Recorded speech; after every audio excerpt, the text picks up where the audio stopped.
Far Side Movie Reviews. All right, I just got back from seeing the Power Rangers. Let's talk about it. Yeah, I did, Farsighted. So I just got back from seeing the Power Rangers, and what you should know is that this was a movie that was not on my radar at all. Didn't care, didn't want to see this.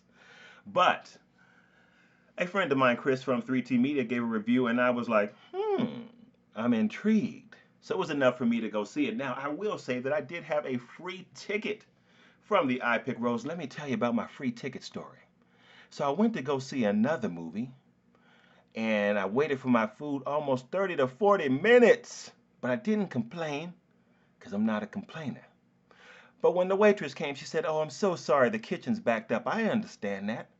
I worked in food services before. I know that sometimes the kitchen can be backed up. But then she gave me a surprise. She said, "Here's a free pass to any movie of your choice, Premium Plus seating." That's the seating where the chairs recline and they give you waiter service. It pays to be patient. Anyway, you guys, so I used that ticket to go see the Power Rangers. So let's give a brief synopsis. We'll talk about the cast, and I'm going to be looking over here one because, as you know, I just stopped trying to remember. I can't remember. It's either that I'm going to set the screen up over here and tell you who stars in this movie, or I'm going to do 10,000 cuts because I'll forget. I'd rather look at the screen. So here we go. This movie stars Naomi Scott, and she plays the Pink Ranger, and I believe that's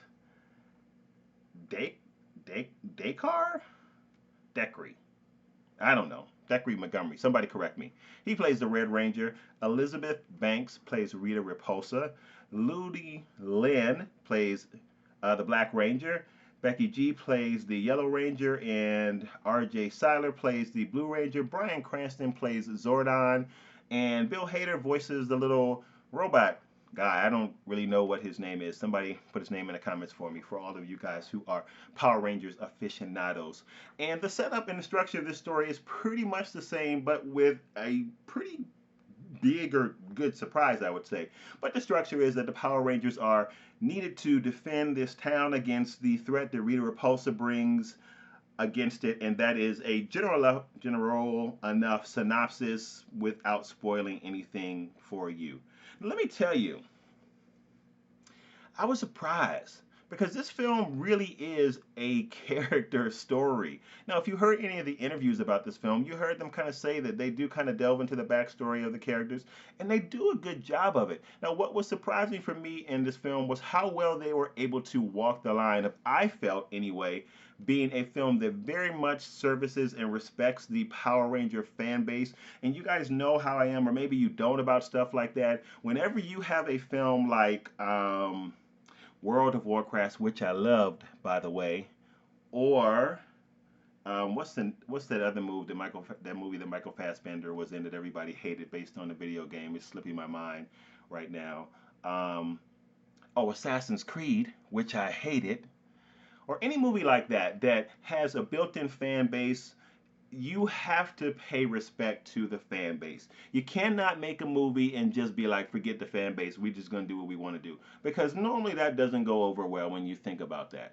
So, the Power Rangers actually did a good job of paying huge respect and homage to the fan base while also making a movie that's pretty enjoyable for those of us who don't really care about the Power Rangers. Now, I'll admit, I did watch a few episodes and I wasn't a young boy when I did.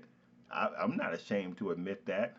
But I am not a huge Power Rangers fan, and that's really why this film did not have a whole bunch of lore for me. And it's also why I was so surprised that I enjoyed it. So, Chris, you were right, man. This film really did have some elements that really made it a very enjoyable film. I think that those who love the Power Rangers will look at this and really be able to get into it because I do think that there's enough in this movie to really pay homage and respect to those who have enjoyed kind of the Power Ranger lineage. And if you're out there and you're looking at this, please comment on that because I would love to know what you thought about that. I would love to know if you felt like this film respected kind of the homage and the structure of the Power Rangers as it should from the past. Because I felt like it did, but I'm not as big of a fan as maybe you are. But I also felt like it gave those who don't really know about the movie something enjoyable to watch. So I feel like if you're not a fan of the Power Rangers, you can go to this movie and really have a good time. You will really enjoy the movie. And the movie starts fast and it finishes on an upbeat, and it didn't really have any lull in it. So at no point did I feel like the tone or this movie kind of fell or slipped or anything like that. I'm at a loss of words. It's late and I'm tired and I'm hungry. It's a little too late to eat anything, but I am hungry though. Um, so at no point did this movie dip or did this movie become slow or drag or anything like that. The pace was that's the word I was looking for, pace. The pace was consistent pretty much through. And when it was slower in terms of action, it really did do a good job of telling the story of these different folks of the different Power Rangers who come from different backgrounds, who have real life problems. And this is where this film shines as well by telling their backstory. It is something that I think that a lot of folks will be able to identify with, especially kind of catching almost not all age groups, but a wide range of age groups because of the things that these folks go through and the things that and the folks that interact with them. Um, are identifiable or recognizable to me. Some of the stuff that was happening there, I've recognized that stuff. I've either gone through it or I've seen it. So it does a good job of kind of capturing that and giving us an interesting backstory while they build the Power Ranger team. The film is good. I mean, I'm not sure what else to say about that. It's good. If you want to have a little bit of technical talk, we can do that. I did think that cinematically the film was pretty good. You know, it wasn't great cinematically. I thought that um, CGI wise, it was fairly strong. It wasn't great. But the thing about it is the structure, the narrative here, is told so well that it doesn't really matter if the cinematography and the CGI was not that great. And plus, you kind of expect that from the Power Rangers that you've seen on TV. And of course, they couldn't have given us anything that silly. So they do build it up to have it look visually appealing enough for the general audience to really enjoy it. So I thought that just visually and cinematically, it was pretty good. It wasn't great. It was pretty good. Um, I thought that the writing or the script was strong, as I said before. I mean, this is a fairly compelling negative narrative, especially if you're someone that wasn't looking forward to seeing the movie and you go see it. I think that you'll find that it's a pleasant surprise. So. I thought the directing was good. I have no idea who the director is, but I might be able to find out. Give me a second. Oh, director. Let's click on IMDb. So the film was directed by Dan Israelite.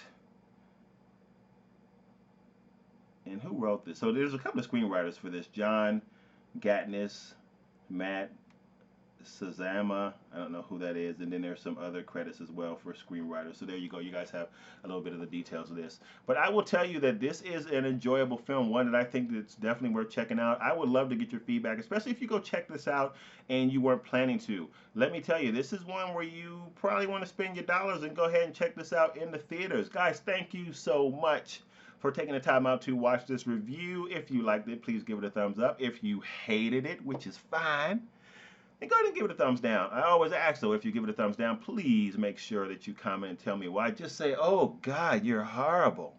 Why are you doing these reviews? It was horrible, man. You can say that. I'll take that. But guys, please comment, share your thoughts on this below. Guys, don't forget to ding, hit that notification bell so you can find out what's coming next. And you'll see a little picture pop up with me doing that. You can hit that to subscribe. Please do that. Become a Farsighter and join the community. Listen, I am going to really be digging into the Badlands because I love it. This will be like the first TV show where I actually do a show-by-show analysis, if you will, or review. I don't even know if it's a review. I just want to talk about it. So if there are any Into the Badland fans out there, make sure you hit that notification bell because I want to get into this series with you. It is just so awesome. All right, guys, thanks again. And with that, I will see you on the next video.